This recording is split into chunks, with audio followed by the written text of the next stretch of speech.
I'm going to enjoy a trip with my friends using your card. Suddenly, Brian called me.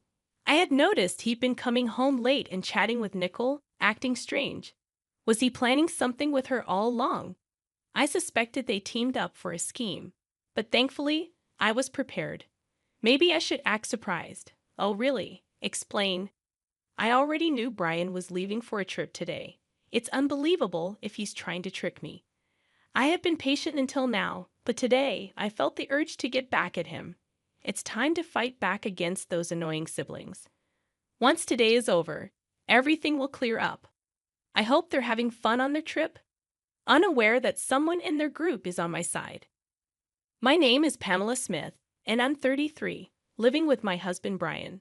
After high school, I started working at my current company, gained experience, and got certifications. Being valued for certifications and my track record, I got a lead position at 21. Even though I'm younger than Brian, I'm his superior at work. I trained him and two others. Brian joined the company a bit later, and despite being close in age, I became his supervisor. We started dating, and our relationship became typical. After moving in together, I noticed Brian's sloppiness. We got engaged, and Brian proposed that I become a stay-at-home wife. He had a dream of me handling the house, and he wanted kids soon. I expressed concerns about finances and not quitting my job even after having kids. I understand the idea of buying a house, but it bothers me that you earn more than me. Still, I want our house. I was thinking of getting one right after our wedding, but that might be tough. Since I already earn more, how about we manage the wedding and the house for now and think about kids later? We can decide what to do about my job then. All right, let's do that. Honestly, I didn't want to quit my job, but I felt like suggesting this. Otherwise, Brian might keep demanding. Before our wedding, we had an engagement party with both families. Brian's sister Nicole was away on a trip, so I met her for the first time at the wedding. She entered the waiting room without knocking, looked me up and down, and said, "So this is who Brian chose. A bit plain compared to his past choices, huh? I'm Pamela. Nice to meet you, Nicole." She waved her hand and left the room, leaving me stunned by her upfront attitude. Turns out, this sister-in-law is quite the character. Later, I greeted my sister-in-law's husband, and he seemed like a decent guy. The ceremony went smoothly, and after touring our new home, Brian and I bought the house we both liked. I thought things would get busy, so I put more energy into my work. On a seemingly ordinary day off, the doorbell suddenly rang. Since I was occupied, Brian answered it. He came back chatting and laughing. It turned out my sister-in-law had dropped by. "Hey there, Pamela. Brian's doing pretty well, huh? Owning such a big house. Good for him. After all, he's my little brother, right? I've been working hard. Make yourself at home, Pamela. Don't we have some snacks or something? My sister's here, so hurry up." I felt something was off with Brian's behavior. He started acting all high and mighty because his sister was here, probably telling her he bought the house himself. I chipped in for the down payment and contributed to paying the mortgage, but Brian really wanted his name on the title. Despite us living together, I thought it didn't matter whose name was on it. However, the way he explained it to his sister bothered me. I decided not to make a scene and held my tongue. "Here's some snacks. Brian works really hard, you know." Why does Pamela sound so bossy? Well, I am Brian's supervisor at work. Oh, did I not mention that? When I started the job, Pamela was already a manager. She began working right after dropping out of high school. It couldn't be helped. If it were me, I'd surpass her in no time. "Wait, you dropped out of high school? You look serious, yet you're less accomplished than me. Is there a problem?" "Not really, but since he didn't graduate, and I'm your sister-in-law, I can ask you for anything, right?" "That's true, Pamela. Whatever my sister says is the final word. If you refuse, I'll kick you out of the house." I struggled to understand what this sibling pair was talking about. What's the point? She can ask me for anything because I don't have a high school diploma. And if I don't listen, I'll be kicked out of the house. What kind of nonsense is this? I gave a polite smile and quickly escaped to the kitchen. From the kitchen, I could hear Brian's voice, and they seemed serious about their earlier conversation. After their talk, my sister-in-law came into the kitchen. Hey, Pamela, I've got a favor to ask. What's up? I kinda need to borrow a little money, like $5,000, please. How is that a little money? That's a lot. What do you need it for anyway? Come on, it's just $5,000. You're a supervisor, right? You must have a good salary. Oh, right, I needed to cover the remaining renovation costs. Didn't you just brag about your new condo? The other day, Brian told me to hand over some money. He claimed he'd lend it to his sister, Nicole, and said I should ask you. Why would he decide that without asking me? Listen, Pamela, either give me the money or I'll call the boss right now and tell them you want to quit. Which one do you prefer? All right, Nicole, I'll lend you the money, but on one condition. We need to draw up a promissory note. Even though we're family, I want it in writing.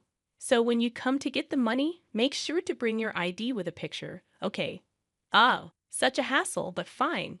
If you're going to give me the money, I'll be over tomorrow night. So I decided to lend my sister-in-law the money.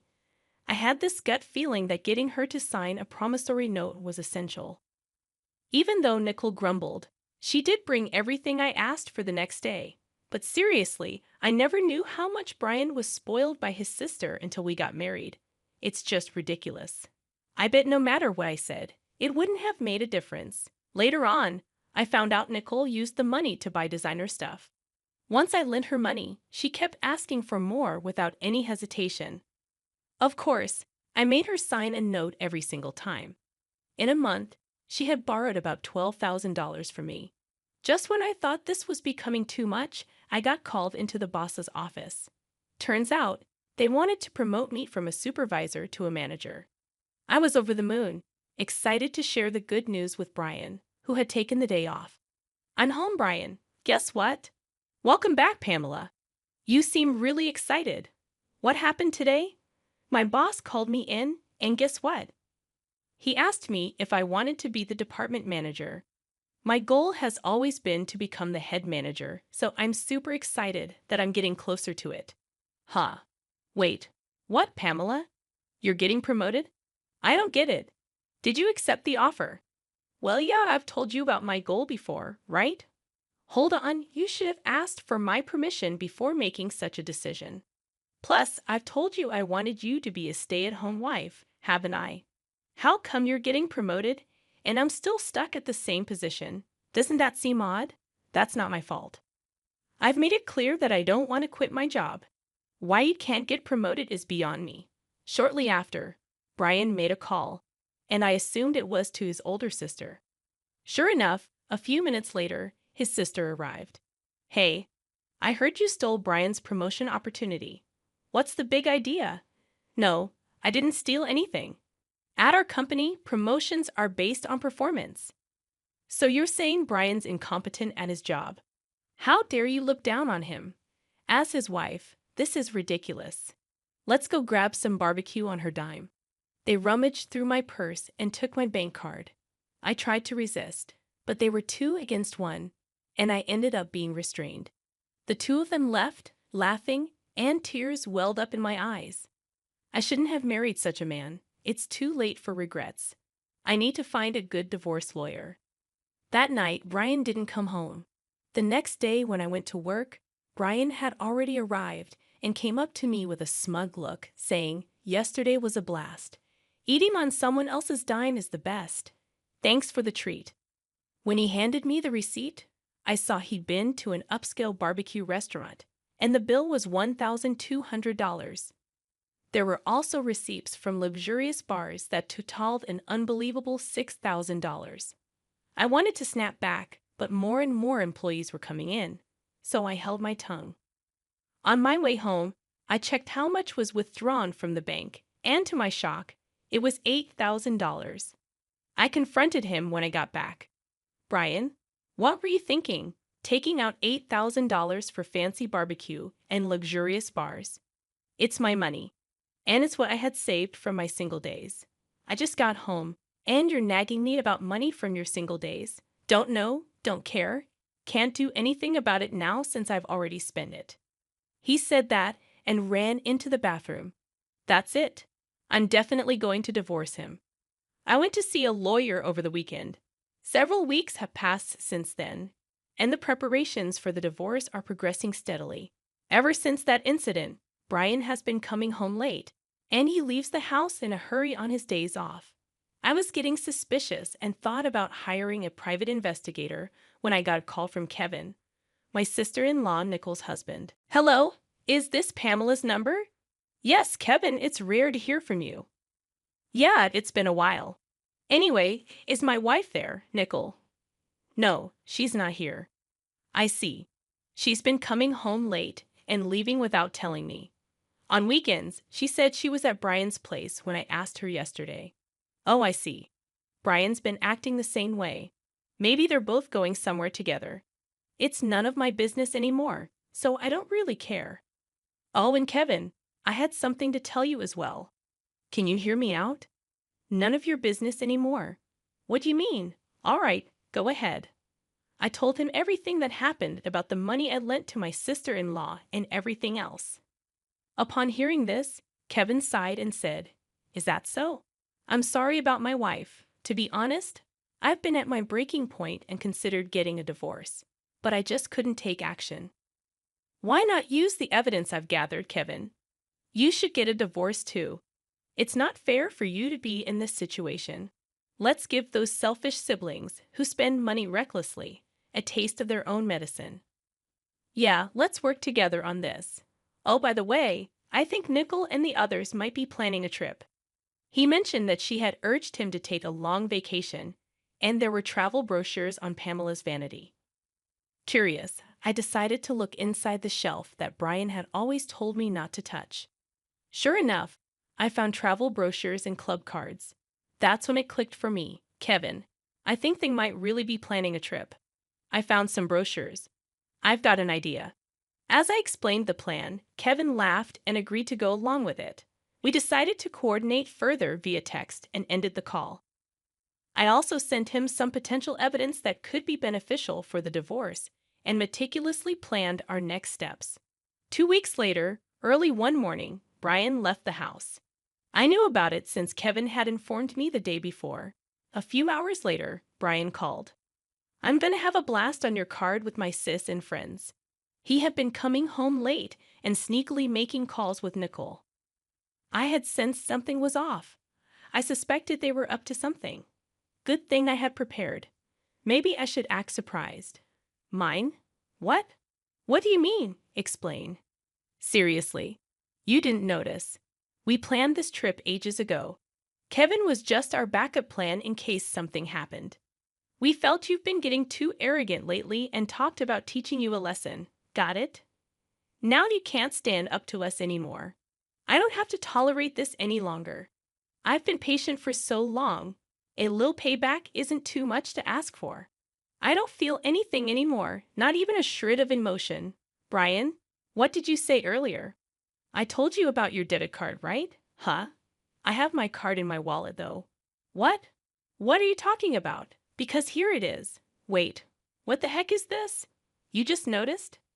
Slow on the uptake, huh? Didn't you take my old gym membership card from the fitness club I used to go to? It's the same color and same stiffness. Oh my God, it does say fitness club. But I swear when I checked it, it was definitely a debit card. Are you sure you didn't just mix them up? Hey, I heard everything because you're on speaker. What's going on? Brian brought a fitness membership card. I'm sure I saw my debit card. Ah, so it was a scheme by Nicole and Brian, huh? I'm so disappointed. Actually, last night I switched the debit card with the membership card. Seems like you didn't check this morning and just went with it. What? Dude, what the heck are you playing at? No, I should be the one asking that, Brian. Tough break, huh? Don't get too cocky just because you're my stepsister. Got it? You'll remember this when we get back. I've got gifts waiting for both of you when you come back. You trying to bribe us? I won't accept anything but cash. Well, we'll see about that. Look forward to it. That's beside the point. What should we do now? Oh, Pamela, can you send me some money? I hung up the phone. I didn't need to hear any more. Then I got a message from Brian saying, "You better send it, okay? Or worst case scenario, we still have Kevin here, you know." I simply replied with, "Is that so?" and went back to sleep. I was woken up by the ring of my phone in the afternoon. Looking at the screen, there were an incredible number of missed calls and messages. First, I called my brother-in-law and then answered Brian's call. "Hey, finally send the money ASAP, please. It's so cold. I think I'm gonna freeze." The reason they're cold is because they're in Alaska. Considering it's February, you can imagine it must be freezing if Brian and his group are saying they're cold. Seems like my plan worked. Really? You said Kevin would help, right? Or is he not there? What do you know something? Anyway, it's freezing and Kevin's not here. Should I clue you in? Since you and Nickel teamed up, Kevin and I did too. Simple, right? Now do you get why I entertained you guys for so long on that first call? To buy time, and Kevin, he hopped on another plane and is coming back here. I hung up once I got word he boarded the plane. Got it? What's your deal with my husband, huh? Don't tell me you're wrong. We teamed up to get back at you. Now find your own way back. See you. And with that, I hung up. Kevin should be arriving here soon. I decided to call in my lawyer. We had our final meeting regarding the divorce before Brian and the others would return. Why did I gather everyone here? I was sure Brian and the group would confront me. A few hours later, as soon as Brian and his group returned, they started yelling. "Pamela? Hey, what the hell? What were you thinking? Be prepared to move out, okay? Kevin's with you, isn't he? Why did you even come back first? Unbelievable. You okay with me leaving? You apologize. Shut it. Sit down." Usually calm, Kevin's shouting stunned Brian and his companion, making them sit down right away. The lawyer promptly handed out his business cards to both of them. Both looked dumbfounded as they stared at the cards. "Well, here's a gift from us." Kevin and I handed them a stack of papers. As they read through them, their faces turned pale. "Wait a minute. This mentions property division. You're not saying it's about divorce, are you?" "It's written on mine, too. It's a divorce. What did I do? Divorce has got to be a joke, right?" "Yeah, right. Kevin, let's head home." "I'll go first. I've been recording your daily outbursts. After some time, even the call you made from your vacation, Brian, you don't even know what you did. I can't continue like this with you." "Hold on, are you sure? I said it, didn't I? I'm demanding half of the down payment from when we bought the house, the rest of the mortgage, and the repayment of the savings you spent from when I was single." "Nickel, you spent the money you borrowed from me, and also withdrew from my savings with Brian, right? You're going to repay that." "No, wait, Brian. Didn't you buy this house? And I never borrowed or used any of it." "That's a false accusation, Nickel. Please go through everything. There's a promissory note in there for the amount you've borrowed so far." "No way. I don't know anything about this. If there's no proof, I'll do this with this scrap of paper. And me too. Hand over that recorder." Brian stomped on the recorder. Nickel tore the paper into pieces and threw it away. And then the two of them looked at us with smug expressions. "Look here. First of all, Brian, even if you do that, there's still data on the computer. And Nickel, that wasn't the original document. What the hell are you two doing? Oops, indeed. You two don't think things through. Nickel, I have a claim against you too, spending all the savings and such, and say hi to that guy you got close to at the bar." Both of them were shamelessly crying on the spot. The amount I billed Brian was a total of $115,000, $5,000 for emotional damages, $100,000 for the down payment on the house, and $10,000 for miscellaneous expenses. In addition, there's an upcoming loan repayment of $2,000. For the bill from me to Nicole, it amounted to $31,000, $8,000 for miscellaneous expenses, and $23,000 for a loan for which she signed a promissory note. As for the amount billed from Kevin to Nicole, since she had been intentionally distressing him and spending money, it came to and $20,000, $30,000 for emotional damages, and $90,000 for miscellaneous expenses, all without any division of assets like condos. I thought the two of them might sue since they weren't the sharpest tools in the shed, but thanks to our attorney who wrote at the end of the paperwork, if you sue, you're gonna lose for sure. No one's gonna represent you. It'll just cost you more. Work hard on your repayments. We settled it without going to court. I grabbed my packed belongings and left the house. Somehow, the word got out at my office, and he was transferred to another branch. Only a few weeks had passed when I got a message from Brian. "Pamela, I want to see you.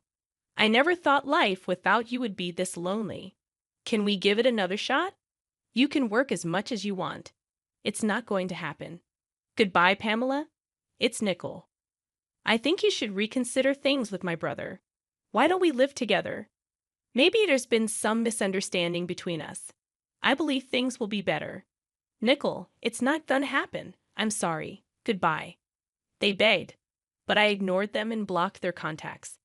It seems Kevin got a similar call but turned it down and blocked them too. Sometime later, when I passed by my old house in a taxi, I saw it was already up for sale. Since the repayment was done in one go, and I'd blocked all communications, I have no idea how they're doing now. As for me, I moved out and bought a condo. Work's been going well, and my boss recently told me that I've been promoted to regional director, a position I've always aimed for. I've also been out to eat with Kevin a few times. He's a bit older, but we click, and our conversations flow easily. Things feel just right now between us, and we think alike. Life's been good since the divorce. I'm glad I got divorced. What happened between me and Kevin after that is a story for another time.